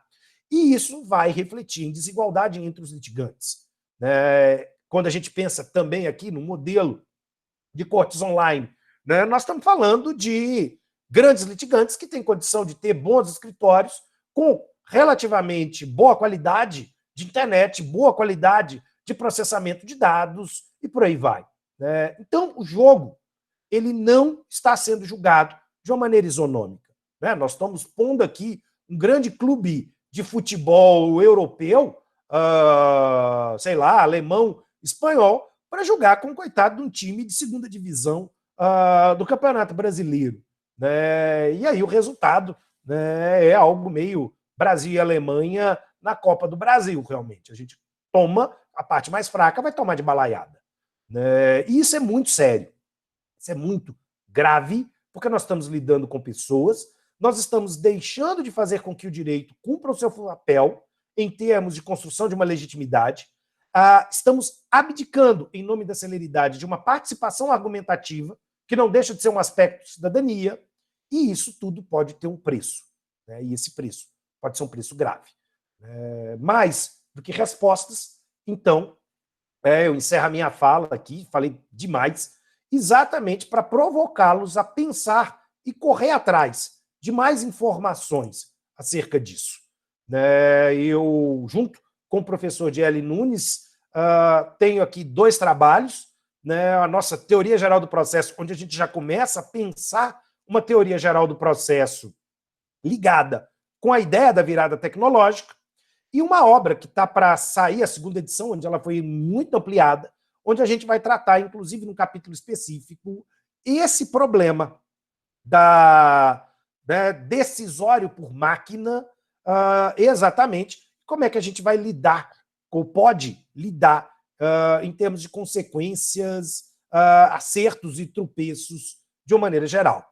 Né? Então, muito, muito, muito obrigado pela atenção dos senhores, né? E aí, a professora Ângela, me coloco aberto para os questionamentos. Eu peço desculpas por eu não ter respondido nenhum até o presente momento, né? E agora, então, eu passo para esses questionamentos. Muito obrigada, Pedron. Sempre uma alegria, um prazer te ouvir. Tenho certeza que o pessoal aproveitou bastante, lançaram vários questionamentos, eu reuni eles aqui para te ler identificando quem são. Tá? Eu tenho o primeiro questionamento aqui, acho que eu faço eles, né? E aí tu agrupa, organiza, vê a melhor forma, quem sabe? Vamos ver. O do João Pereira, mestrando do PPGD da UNB. Ele pergunta, o senhor vê boas formas, eu vou recortar e colocar todos eles aí, de repente, peraí que acho que fica mais fácil, porque eu tinha aberto eles no Word aqui. Eu não sei se dá todos, peraí. Deixa eu ver. O João pergunta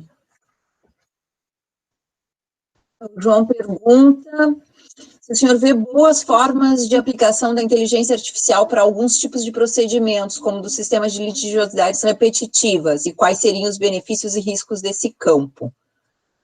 O Frederico, mestrando aqui da UFSM, pergunta se tu acreditas que a arbitragem, conciliação e mediação implementadas de forma séria e simplificada através das novas tecnologias podem ser alternativas para o colapso do poder judiciário.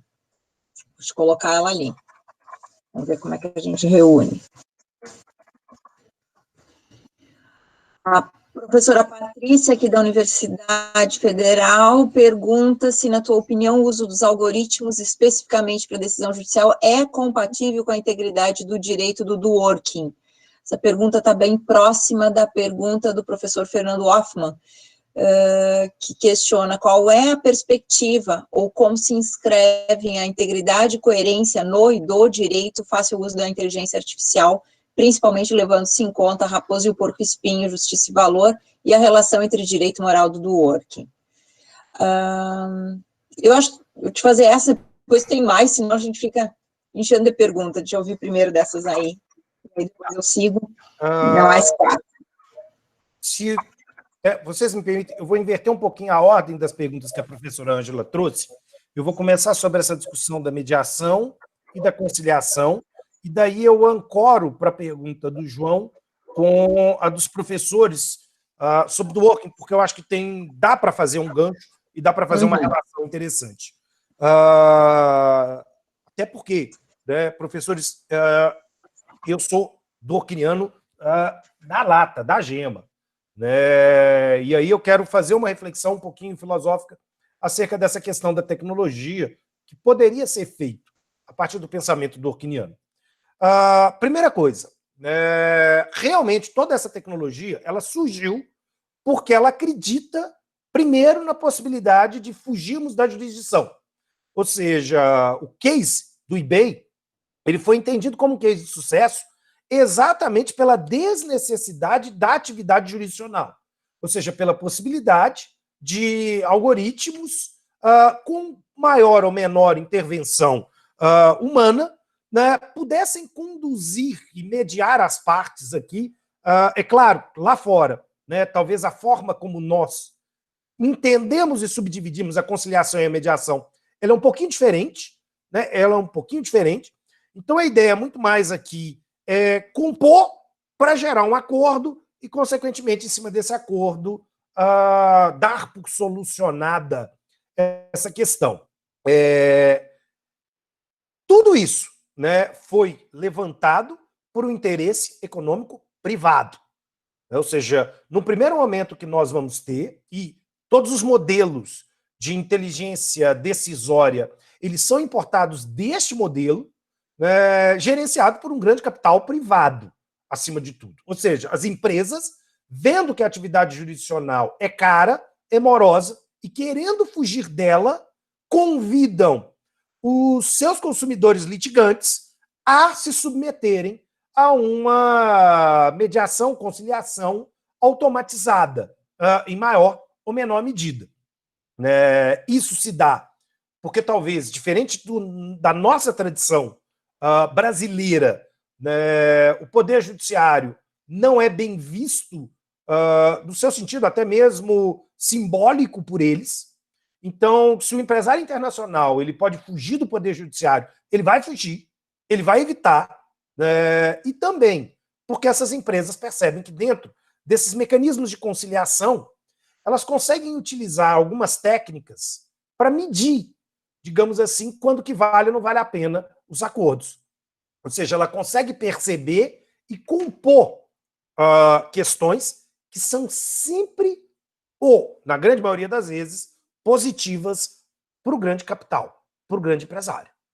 Na realidade, aqui há um problema, e é talvez uma certa perversidade, porque gera-se, então, a ideia, e vende-se a ideia, de que a conciliação ela acontece de maneira exponencial, e, de certa maneira, a gente fica até um pouco coagido, como viés cognitivo, de, então, não conciliar. Ou seja, o sistema, de uma maneira geral, ele vira e diz o seguinte: mas você vai ser um chato que não vai aceitar a conciliação se exatamente essa mesma proposta foi feita para 3 milhões de outros consumidores com o mesmo problema telefônico e eles aceitaram? Quer dizer, nossa, que cara petulante, né? Quer dizer, então você vai preferir ir para o Poder Judiciário e gastar X para, consequentemente, ter o seu direito material viabilizado? Né? Realmente você está disposto? Né? E aí você acaba ficando, a partir de uma coerção fraca, pressionado e aceita, né, esse modelo. Isso gera uma eficácia, digamos, extremamente sedutora para que, então, dentro desse modelo de conciliações ou mediações eletrônicas, elas sejam feitas com sucesso. Né? Elas sejam feitas com sucesso, porque essas empresas, acima de tudo, elas não estão jogando para perder. Então, para elas é positivo esse mecanismo. Outro problema, nós, por outro lado, ainda viemos de uma cultura muito juricêntrica, hiperpublicista. Eu não falo não só dos bancos da faculdade de Direito, mas, consequentemente, de uma questão de uma cultura popular no qual o Poder Judiciário, de certa maneira, incorpora no pós-Segunda Guerra um papel, principalmente em razão da hipertrofia das cortes de sobreposição, como diz a professora alemã em Bormaus, de superego da sociedade. Então ele vira esse grande pai demagógico e, em maior ou menor medida, acolhedor, mas também cooptado pelos interesses de um grande capital com mais facilidade. Por isso, né, no primeiro momento, a gente acha estranho não resolver as coisas pelo poder judiciário, né, no momento atual em que nós vivemos, e que dentro desse universo, né, há uma rejeição. Há um outro problema também que precisa ser pensado, né, realmente quando nós estamos falando de Brasil. O acesso à tecnologia no Brasil é excludente. Ele não é igual, ele não é isonômico, né? Há uma parcela imensa da sociedade brasileira que é incapaz de utilizar, primeiro, por falta do recurso, segundo, por uma espécie de viés cognitivo de aversão ao novo e à tecnologia. Né? Então ela já olha para a tecnologia e fala assim, não, eu não entendo disso, eu não quero entender, eu não quero saber, isso é ruim, eu gosto da forma como era, do jeito clássico, e isso também representa alguns entraves. Talvez as novas gerações, a geração da minha filha, ela já nasce, né, ela já nasce com uma capacidade de lidar com a tecnologia de uma maneira muito diferente da forma como nós fazemos. Então, realmente, a conciliação em si é um elemento bom, mas da forma como ela está sendo feita por máquinas, pode ocultar algum tipo de perversidade ideológica, né? Ela pode, nas entrelinhas, favorecer a um grande capital de mercado, isso é muito sério, né? Em que, consequentemente, é vantajoso. Segundo, é esse modelo, né, de conciliação eletrônica que vai servir de base para os processos decisórios. Né? São os algoritmos adaptados que vão para dentro do Poder Judiciário e, por isso mesmo, as coisas são muito diferentes. Trabalhar com o processo decisório jurisdicional e trabalhar com propostas de mediação e conciliação são muito diferentes. Né? E, às vezes, esse elemento ele não é bem organizado. Diria outro problema, por outro lado. Eu tenho me lançado também a uma pergunta de até que ponto a atividade jurisdicional, como ela ganhou uma proeminência e uma preponderância, ela é badalada, né? Ela aparece na mídia brasileira, em todo o telejornal ou mídia impressa, diariamente, todo mundo quer saber o que aconteceu na pauta do dia do Supremo Tribunal Federal, por exemplo. O Poder Judiciário tem medo de perder seu protagonismo. Ele tem medo de deixar a máquina despersonalizada agir, como ele tem medo de que verdadeiros mecanismos de mediação, por exemplo, demonstrem para nós que existem outras formas de se solucionar um conflito que não passa pela jurisdição e que são, inclusive, dependendo do conflito, muito melhores que a atividade jurisdicional. Nós somos uma sociedade que ainda crê, e eu digo crença, né, realmente, que a atividade do Poder Judiciário ela é diferente, que o Poder Judiciário, talvez, de todos os poderes, seria o menos corrupto, que é, talvez, um engano. Não quero apontar dedos, mas o que é, talvez, um engano, porque a corrupção ela acontece em todos os poderes, em todos os níveis de governo. É inerente da sociedade moderna. Então, nesse sentido, né, a mediação e a conciliação eletrônica elas podem ser boas, mas podem revelar perversidades. Se, por um lado, elas representam um acesso em razão de facilidade, né, por exemplo, o Tribunal de Roraima mesmo, ele está desenvolvendo um aplicativo em que, nas causas até 20 salários mínimos, você consiga fazer tudo por aqui. Né? Inclusive a audiência, você faz por aqui, consequentemente. E isso pode revelar uma série de problemas, porque qual é o nível de treinamento jurídico que essas pessoas têm para reivindicar as coisas? E, consequentemente, isso pode gerar uma falsa impressão de que justiça está sendo feita. Até porque eu, no meu linguajar, e aí, né, eu repreendo muito meus orientandos nesse aspecto, para a gente não fazer muita confusão entre o que é justiça enquanto conceito filosófico e o que é, consequentemente, o judiciário. Eu acho até que há uma criação simbólica de uma tentativa de equiparação até para ocultar as injustiças, né, pensando lumanianamente aqui. Agora, pegando o gancho da pergunta do João e a dos professores, eu diria o seguinte, né, toda tônica dos autores que escrevem sobre automação decisória é uma tônica atrelada ao movimento que o Dworkin denominaria como pragmatismo. Ou seja, nós estamos preocupados com custo-benefício e bem-estar. Nós estamos preocupados com maximização de riqueza. Nós estamos preocupados com redução de tempo. Nós não estamos preocupados com legitimidade decisória.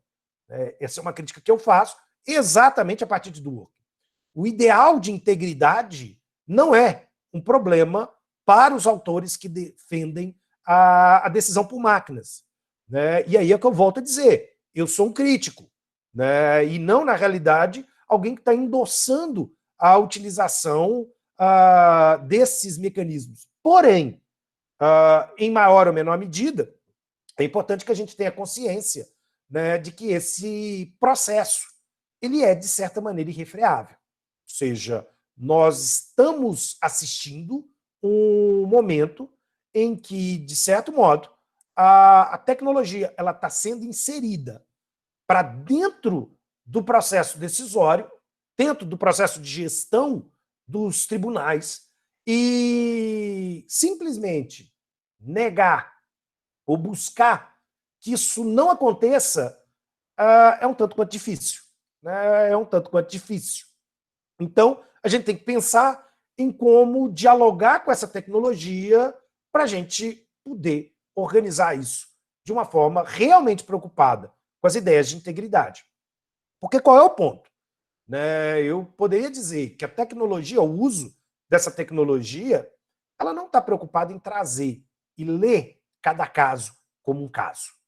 Ela está preocupada, acima de tudo, com o processo de padronização decisória, que é aqui a provocação do meu querido João aqui. Ou seja, a tecnologia ela pode ser usada para pequenas coisas de uma maneira extremamente importante, extremamente positiva, mas realmente há um universo de conteúdos decisórios que, se nós resolvermos entregar isso para a máquina como um todo, do ponto de vista, primeiro, interno, de uma teoria hermenêutica acerca da legitimidade decisória, isso será uma catástrofe. Do ponto de vista sistêmico, isso pode gerar também uma corrupção de código e, consequentemente, a máquina ser alimentada aqui para funcionar na forma e modo dos interesses desse grande capital, desse mercado, dessa eficiência, etc. E o direito perder a sua função. Do ponto de vista sociológico-lumaniano, a estabilidade de comportamento, ela se transformar em aquilo que os tribunais estão decidindo, e aí eu só consigo pensar o direito, como Dworkin vai criticar o pragmatismo, como algo por vir, como se eu tivesse direito, mas no fim o direito é aquilo que o tribunal disser que eu tenho. E aí eu vou ter que aceitar, sem maiores questionamentos, isso. Ora, eu mato a comunidade de princípio. Eu mato a comunidade de princípio. Isso é uma preocupação minha, sim, e eu concordo exatamente com essa colocação. Acho que assim eu tentei responder esse primeiro grupo de perguntas. Mas me abro para novos esclarecimentos, é claro. Eu ia te perguntar se tu quer responder. Tem mais 4 aqui ainda. Já encerrei as perguntas. Para não te cansar demais e a gente poder conversar um pouquinho. Tem uma aqui do Maurício. Vamos ver se vai querer responder. São mais 4. A do Maurício, temos algumas questões de autoaprendizado da inteligência artificial, principalmente nas pesquisas de Elon Musk, que permite aceleração de aprendizado de modo geral. Uhum. Em uma relação de causa e efeito, porém, no direito, isso não se aplica a curto prazo. Algumas já se discute sobre os efeitos da decisão da própria máquina em suas decisões futuras. Já se tem alguma discussão sobre esses efeitos nas decisões da própria máquina em decisões futuras? Depois nós temos uma da Bárbara, mestranda do PPGD da UniFG. Professor, o senhor acredita que apostar nas decisões feitas por máquinas poderia acabar redundando na questão criticada há muito tempo por Gadamer, a respeito da impossibilidade de se apostar na existência de um método de correção do resultado interpretativo? Daiane Dutra, quais os reais riscos para a efetivação do processo judicial decididos através da inteligência artificial sem marco legal regulatório? Tu chegou a falar quando respondeu do João ali também, né? E, por fim, a do Gabriel Hartmann, com a transparência, segurança e confiabilidade que esperamos de um julgamento por máquinas, o senhor acredita em decisões judiciais que possam incorporar conceitos hermenêuticos, à luz de Heidegger e Gadamer, de modo a eliminar subjetividade dos magistrados tão presente nas atuais decisões? Tá. Vou recortar e colocar aqui. Vamos lá. Vou começar de baixo para cima. Eu acho que, na realidade, o grande problema nosso, enquanto teoria do processo, é realmente a gente ancorar nessa tradição hiperpublicista que naturalizou a ideia de que juízes podem decidir conforme as suas consciências, ou ainda fazendo uso de uma perspectiva meramente motivada. E isso é complicado. Quer dizer, eu defendo veementemente que essa concepção tradicional, veiculada principalmente por autores da chamada escola instrumentalista do processo, ela é uma leitura equivocada e paradigmaticamente já deveria estar sendo superada se os nossos imperativos, enquanto proposta de uma teoria geral do processo, for a busca por legitimidade e, consequentemente, ampliação democrática. Nesse sentido, eu diria que a máquina, ela nunca vai ser capaz de uma dimensão hermenêutica, mas porque, de certo modo, como eu disse antes, para os autores que defendem o uso da máquina, isso não é importante. Mais uma vez, a atividade jurisdicional, de maneira bem pragmática, ela está sendo vista como um mero serviço e, consequentemente, o jurisdicionado ele é um consumidor desse serviço. E por isso mesmo, enquanto consumidor, a gente está pensando a forma de fornecer o serviço de um jeito mais rápido e mais barato para ele. Porque, a princípio, acreditamos que, no fim, o que ele quer não é também uma resposta, quando eu digo acreditamos, eu digo esses autores, não eu, é claro, que o que ele quer é uma resposta rápida, não necessariamente ancorada no modelo constitucionalizado de processo em que ele tem que participar. Aliás, talvez o pensamento padrão seja de que ele quer participar o mínimo possível. Ele quer provocar e aguardar a decisão como se isso fosse, sei lá, um pedido de um combo do McDonald's. Eu quero o combo 3. Então vem com ele pronto, que eu não preciso participar mais. Há um problema, enquanto perspectiva de cidadania da nossa realidade, de uma maneira geral, em que a gente muitas vezes entende que essa participação jurisdicional ela é muito pesada, ela é muito árdua, e muitos parecem estar dispostos a abrir mão disso em troca exatamente desse julgamento mais rápido.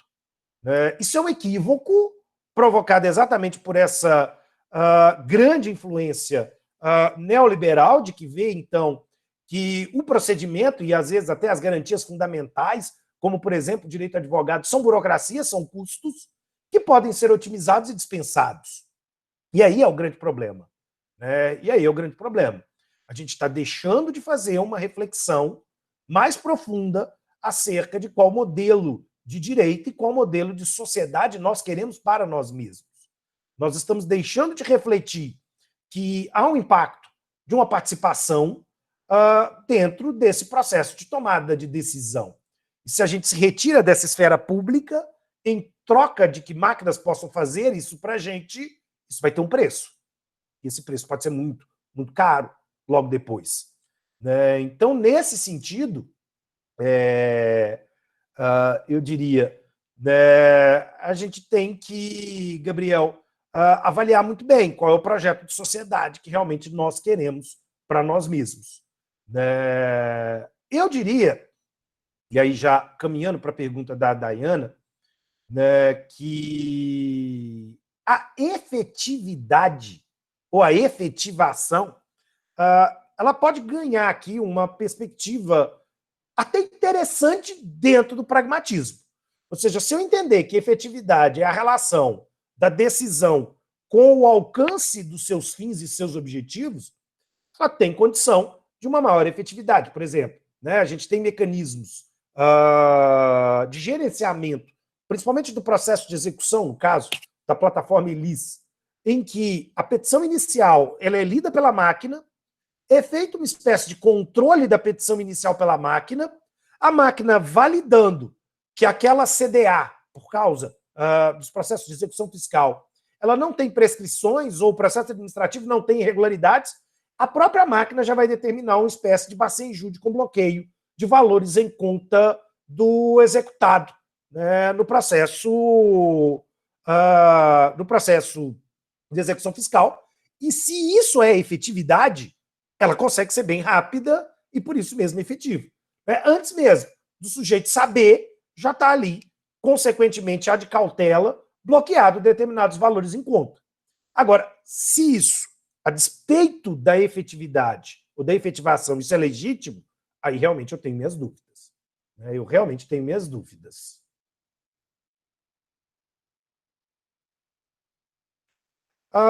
Aqui, né, eu acho que, de certa maneira, Bárbara, quando a gente coloca a discussão trazida do ponto de vista do pragmatismo, né, e da renúncia desse pragmatismo a uma concepção hermenêutica, a ideia, né, de crítica gadameriana, por exemplo, ela acaba passando batido. E aí, mais uma vez, a decisão por máquina ela acaba ocultar, né, de nós eventuais perversidades ideológicas, porque parte de um raciocínio de que a máquina seria eventualmente isenta de interesses, preconceitos. E o que eu quis, acima de tudo, mostrar para vocês é que não é não. A máquina tem preconceitos, como nós, seres humanos, temos, porque ela herda de nós, no seu processo de programação e aprendizado, esses preconceitos. Então, isso é sério, né? Isso é muito sério. Pois é, Maurício, né, a discussão aqui ela é extremamente curiosa, porque, de uma maneira geral, o que nós vamos encontrar, tanto no cenário internacional quanto no cenário nacional, é um grupo de autores que, primeiramente, né, estão interessados em pesquisar, escrever e fazer determinadas proposições acerca da possibilidade da máquina realizar esse processo decisório, e não sobre as implicações da legitimidade, da moralidade, de uma teoria da justiça, de como é que essas decisões vão ser feitas. Né? Quais são, novamente, os custos, os ônus, para uma tradição democrática que isso pode, eventualmente, nos gerar. Há críticos, né, mas há os entusiastas que, de certo modo, se movem aqui para tentar a todo custo, né, à luz, mais uma vez, de argumentos pragmáticos, dizer, você vai ter perdas, né, mas é mais importante outras coisas, consequentemente, que você pode ganhar. E esse debate é um debate que precisa realmente passar por uma ampliação de discussão.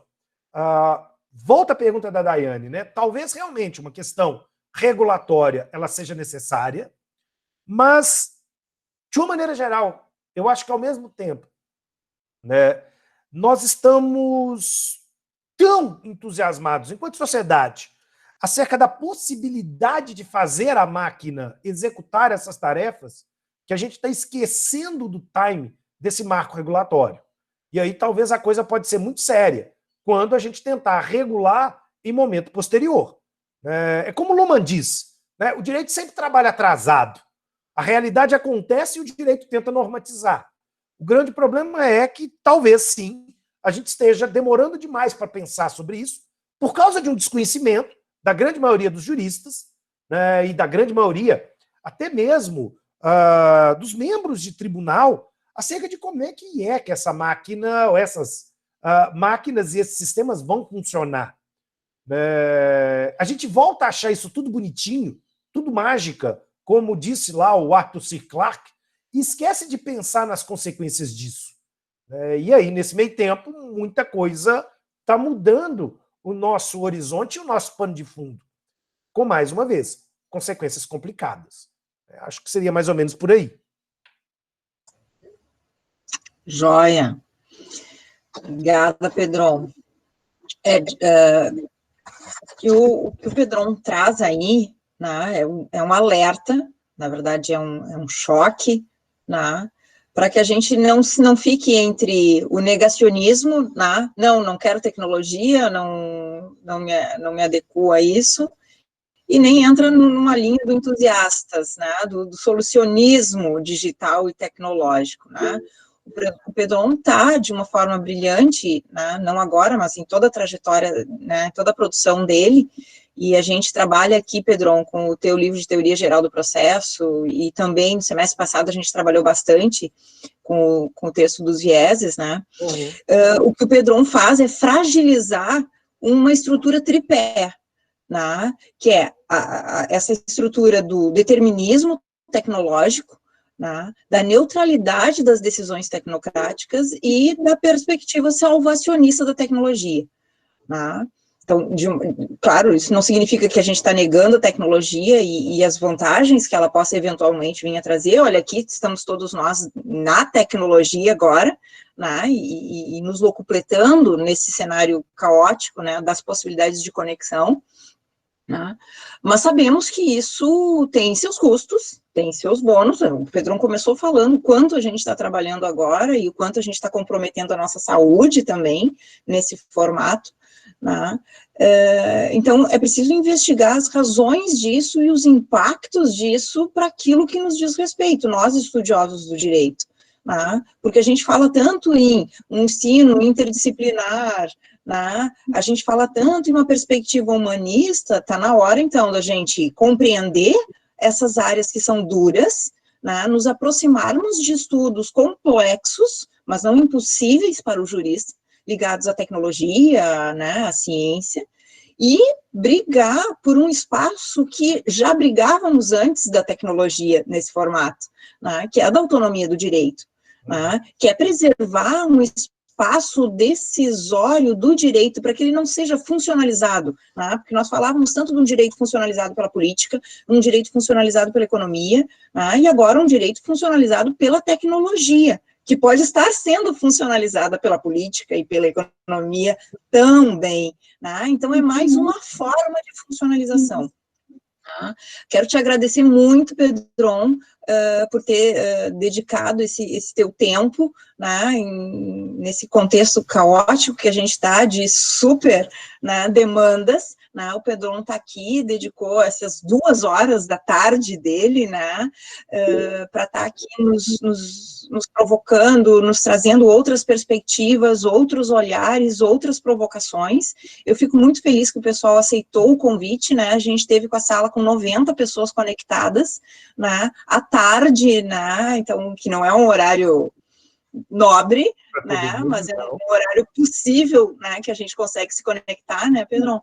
Então, agradecer o pessoal aqui, a intervenção do pessoal da UNFG, o pessoal da Federal de Santa Maria e todos que aceitaram o convite para estar aqui, né, tentando alinhar algumas cartografias. Pedrão, a palavra fica à disposição para ti e te agradecer de novo. Espero que tu possas vir aqui outras vezes, porque sim, se eu não estou te devendo, eu quero muito poder sentar contigo, a gente tomar um café, almoçar ou jantar juntos aqui nesses pagos, né, aqui no Rio Grande do Sul. Agradecer a atenção dos alunos da Universidade Federal de Santa Maria, dos alunos da UNFG, dos alunos da graduação, do mestrado, dos alunos da PUC, professores, né, que me ouviram, meus colegas da PUC Minas. Agradeço muito, né, porque mostra, né, eu acho que nós estamos no momento em que essas reflexões precisam acontecer, né, e aí essas provocações elas precisam acontecer. Acima de tudo, né, eu não quero trazer uma fala definitiva, mas apenas um convite. Para quem nunca parou para pensar sobre esses conteúdos, eu acho que está na hora da gente começar a se preocupar com a tecnologia impactando na nossa vida enquanto juristas e na nossa vida enquanto cidadãos. Então, foi um prazer. Espero, né, ter a oportunidade. Ângela, quando você me convida, para mim isso não é um convite, é uma intimação, é aceito de pronto, né? Eu fico muito feliz em conversar exatamente sobre um tema que faz parte do meu universo de pesquisa, né? Eu tenho escrito um bocado sobre isso e, de certa maneira, falado sobre isso, exatamente para tentar trazer aqui esse alerta para todo mundo, né? Para mim, é um prazer enorme, então, ter a oportunidade e com perguntas espetaculares, né, vindas de alunos e professores. Muito, muito, muito obrigado pelo interesse e pelo carinho. Joia, obrigada. Registrar aqui o professor Rafael Oliveira, o coordenador do mestrado, entrou um pouco atrasado e precisou sair um pouquinho antes. Agradecer o carinho aqui, a Andressa, a Luísa e todos os demais que fizeram os registros aqui. A gente não está disponibilizando a palestra, a gente disponibiliza para o palestrante, sempre para o convidado, porque a gente ainda não está reunindo isso, né? Mas se o professor Pedron quiser depois publicizar, e a gente informa onde vai ficar disponível daí. Bom, tá? Pedron, adorei ver a foto da Isadora, ela tá linda. Lindona, e tu tá com o cachorro ainda em casa, coisa boa, casa cheia, então, né? A casa fica cheia. Mas só para todo mundo saber, quando a professora Ângela me disponibilizar o link, eu vou fazer o upload no meu canal do YouTube, que na realidade é o canal do meu escritório, né? Basta procurar por Pedron Advogados, e aí tem um canal com vários outros vídeos, né? Basicamente todas as lives que eu tenho feito e palestras, onde é possível esse registro, eu tenho levado para lá, né? E tem algumas videoaulas também para lá, né? Então fiquem à vontade para conhecer também esse trabalho do canal. Muito, muito obrigado mais uma vez. Certo, a gente divulga ali na rede. Então tá, agradecer a todos, obrigada, Pedron. Aqui está uma véspera de feriado chuvosa, né? Amanhã é feriado, o pessoal vai poder dar uma descansada das aulas e das telas, né? Pena que a gente acaba descansando das telas indo para o Netflix, né? E companhia. Mas dá para a gente ler, né? Dá para ler também. O pessoal fica lendo só em Kindle, né? Tem que ler em papel mesmo. Obrigada, Pedron, de novo. Aqui está à disposição, a gente vai te chamar outras vezes, espero que logo, logo presencial, senão a gente faz pelo teletransporte. Tá certo. Um grande abraço. Um grande abraço a todos. Muito obrigado. Vou interromper aqui vou interromper a gravação. Até